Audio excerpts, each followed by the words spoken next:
গরিব টোটো চালক যখন মানবিক, অন্ধ, বৃদ্ধ, অনাথ, বিকলাঙ্গদের জন্য বিনামূল্যে টোটো পরিষেবা ভিড়ের মাঝে সহজেই চেনা যায়।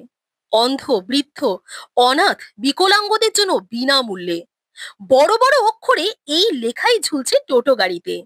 স্বামী বিবেকানন্দের মতাদর্শ মেনে চলা জীব সেবা, শিব সেবা, এই সংকল্পে কালনার গ্রাম ও শহরের রাস্তা দিয়ে টোটো নিয়ে ছুটে চলেন তারক বিশ্বাস। রাস্তাতে কোনো অন্ধ, বৃদ্ধ, অনাথ, বিকলাঙ্গ মানুষজন দেখলেই বিনামূল্যে তাদেরকে পৌঁছে দেন গন্তব্যে। তবুও পরিবার সমেত দুবেলা খাবার মতো টাকা রোজগার হয় তার। কালনার হাটকালনা পঞ্চায়েতের মল্লিকপাড়ায় বাড়ি তারক বিশ্বাসের। বয়স আনুমানিক 53 বছর।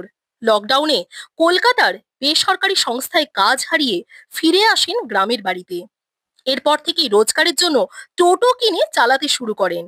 রাস্তায় অসহায় কাউকে দেখলেই টোটোতে চাপিয়ে পৌঁছে দেন গন্তব্যে বিনামূল্যে।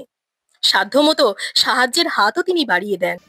আচ্ছা, তোমাকে টোটোতে করে কে নিয়ে যায় রোজ? এই কাকাটা নিয়ে যায়। আচ্ছা, কোথায় কোথায় নিয়ে যায়? ওই ব্যাংকে নিয়ে যায়, শাখায় নিয়ে যায়, তার মানে কোথাও ঘুরতে ফুরতে গেলে টোটো করে ফটো করে নিয়ে যায়। তোমার টোটো করে নিয়ে যায় কেন? যেমনই ঘুরতে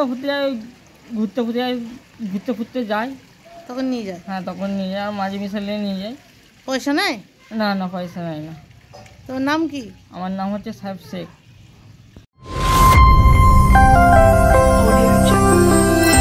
আপনারা দেখছেন চ্যানেল 24/7। টিআরপি নয়, খবরের সত্যতাই আমাদের লক্ষ্য।